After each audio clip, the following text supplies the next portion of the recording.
Hello everyone, स्वागत है आप लोगों का फिर से एक बार। तो हम लोगों का चल रहा था इम्परेटिव सेंटेंस का नरेशन, ठीक कि इम्परेटिव सेंटेंस के नरेशन कैसे बनाएंगे।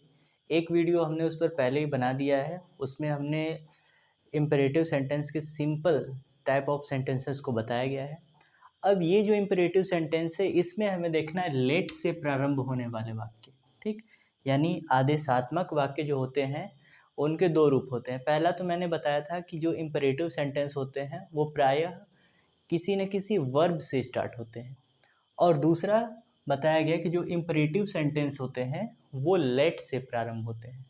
तो आज जो हमें नरेशन पढ़ना है वो ऐसे सेंटेंसेस का पढ़ना है जो लेट से स्टार्ट होते हैं, ठीक। तो आइए इनके रूल्स को समझते हैं एक एक करके फिर से, ठीक। तो सबसे पहला रूल, रूल नंबर फर्स्ट, ठीक। यहाँ पर एक सेंटेंस लिख दिया गया है कि Ravi said to me let us play, Ravi ने मुझसे कहा चलो खेलते हैं, ठीक। तो सबसे पहले हम ये देखते हैं कि यहाँ पर जो वर्ड आया है सेड टू, इसका परिवर्तन कैसे किया जाता है, ठीक। वहाँ पर से टू आए या सेड टू आए का परिवर्तन वाक्य के भाव अनुसार, वाक्य के भाव अनुसार, ठीक। यानी उसका सेंस कैसा है, तो उसके लिए हम लगा सकते हैं सजेस्टेड, रिक्वेस्टेड, ठीक, ऑर्डर्ड, ठीक, प्रपोज्ड,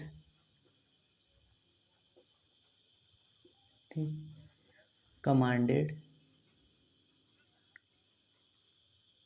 ठीक, कमांडेड, सजेस्टेड, एडवाइज्ड, ADVISED आदि, ठीक। यानी वाक्य का जैसा भाव होगा आप से टू या सेड टू का परिवर्तन वैसे ही कर देंगे, ठीक।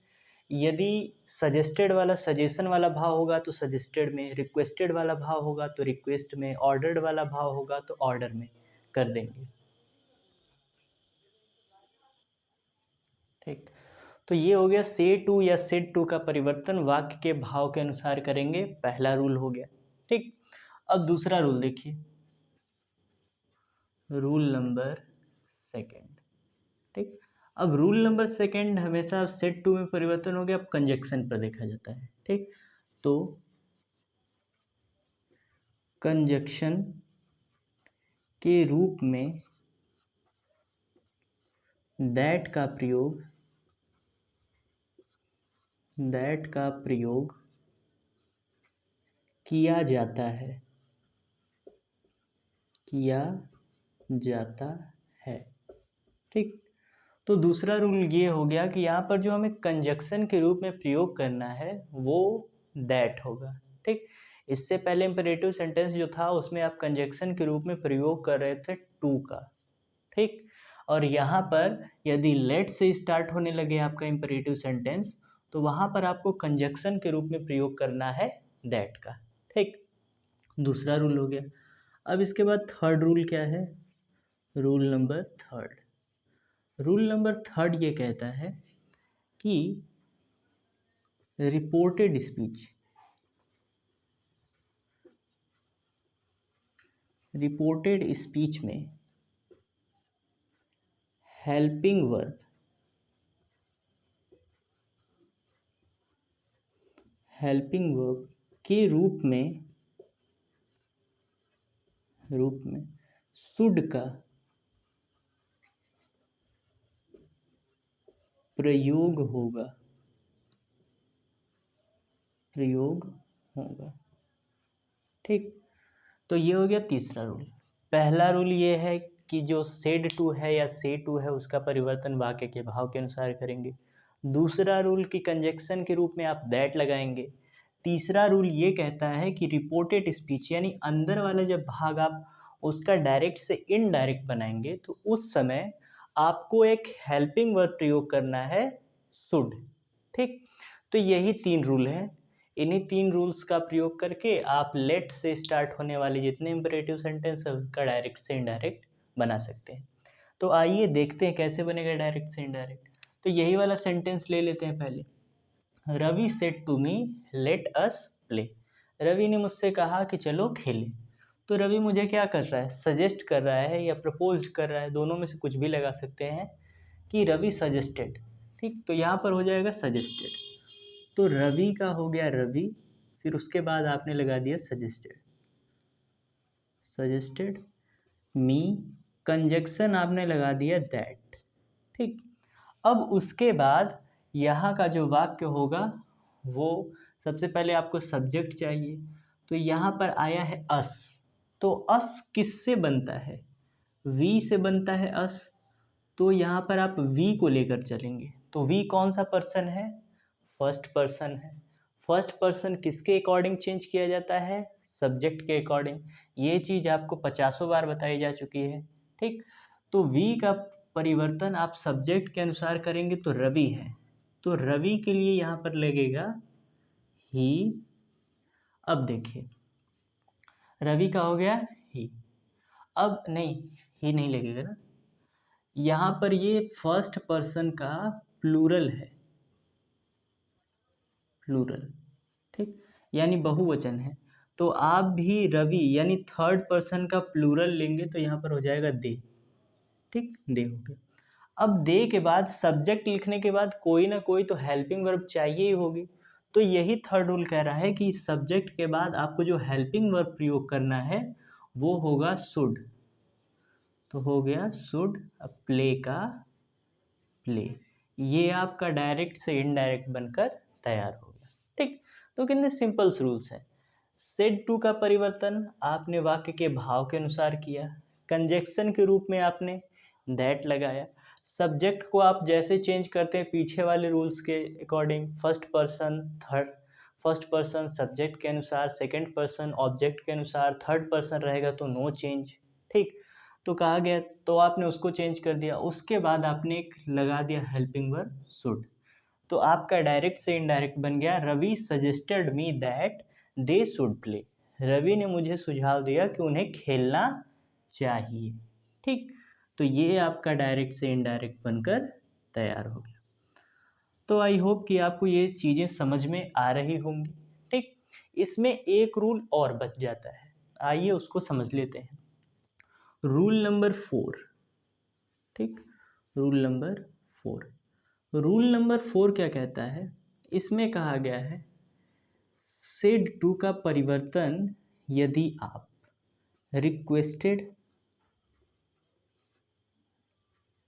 रिक्वेस्टेड या are ordered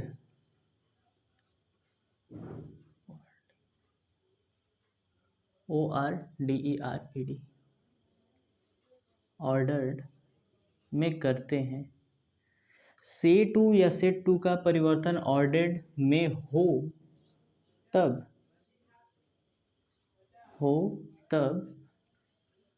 conjunction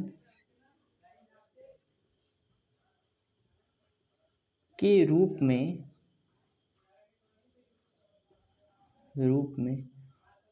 to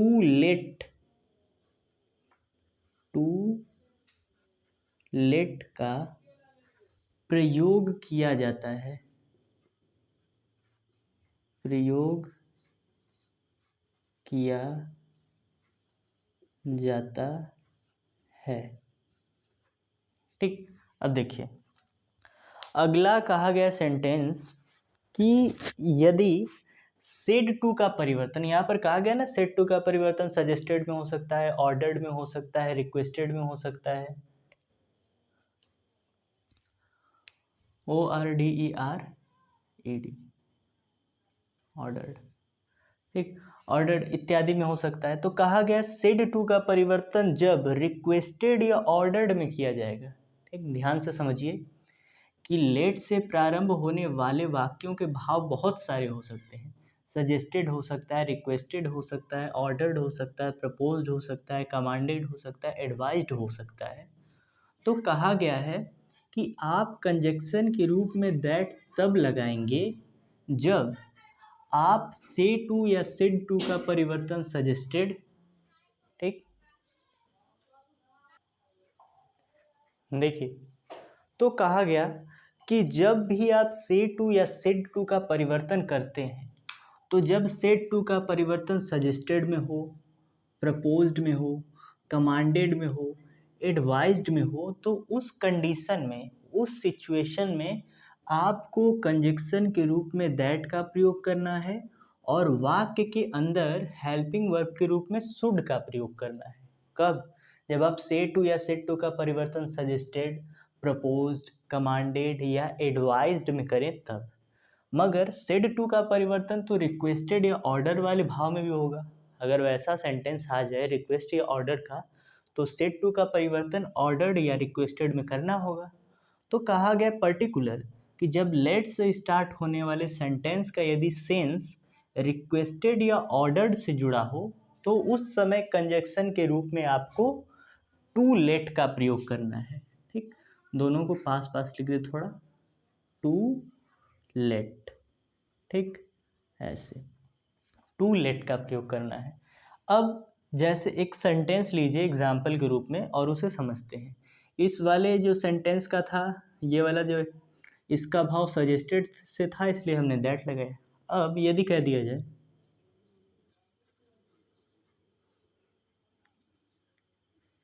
teacher said to students let us visit zoo, ठीक। अब देखिए, teacher said to students let us visit zoo, ठीक, यानी अध्यापक बच्चों से कहते हैं चलो चिड़ियाघर देखने चलते हैं, ठीक। तो बताया गया कि जब बड़ा व्यक्ति आपसे कोई बात कह रहा है तो वो एक तरह से आपके लिए ऑर्डर ही है, ठीक, आपके लिए एक आदेश ही है। तो यहाँ जो सेंटेंस है इम्परेटिव सेंटेंस, उसका जो स्टार्ट है वो लेट से हुआ है और इसका जो सेंस है वो ऑर्डर्ड से जुड़ा हुआ है, ठीक। तो ऐसे सेंटेंस, इस लेट से स्टार्ट होने वाले ऐसे सेंटेंस जो रिक्वेस्टेड या ऑर्डर्ड से जुड़े हो, तो उनका अनुवाद कैसे किया जाएगा, डायरेक्ट से इनडायरेक्ट कैसे बनेगा? तो हो जाएगा टीचर का टीचर, सेड टू का परिवर्तन आप कर देंगे ऑर्डर्ड, ऑर्डर्ड किसे? स्टूडेंट्स, ठीक, कि जो अध्यापक है उन्होंने छात्रों को आदेश दिया। क्या दिया? अब बताया गया कि यहाँ पर आपको कंजक्शन के रूप में दैट नहीं लगाना है, यहाँ पर आप लगाएंगे टू और उसके बाद लेट, ठीक, बाकी वही रहेगा। अब यहाँ पर अस है तो अस किससे बनता है? वी से बनता है अस। ये फर्स्ट पर्सन का प्लूरल है तो फर्स्ट पर्सन चेंज होता है सब्जेक्ट के अनुसार। तो टीचर है, ये थर्ड पर्सन है तो थर्ड पर्सन का प्लूरल क्या होगा? दे, ठीक। लेट अस है तो यहाँ पर देम होगा, विजिट जू, ठीक। देखिए यहाँ पर दे क्यों नहीं लगा है, देम क्यों लगाया गया है, ये भी क्वेश्चंस आप लोगों के माइंड में आ सकता है। तो देखिए साधारण सी बात यह है कि जब आप चेंज इसे सब्जेक्टिव रूप में नहीं कर रहे हैं, जैसे यदि आप किसी हेल्पिंग वर्ब का प्रयोग करते तो यहाँ पर आप उसे सब्जेक्टिव फॉर्म में लिखते, ठीक। जैसा आपने शुड लिखा है तो शुड से पहले सब्जेक्ट आना चाहिए, तो यहाँ पर आपने सब्जेक्टिव फॉर्म लिखा है। मगर यहाँ पर अस आया है, ठीक। देखिए आई, मी, माई, ठीक। तो subjective case, objective case, possessive case, ठीक, तीन केस है। तो इसी तरह अस आया है, वी का क्या होता है?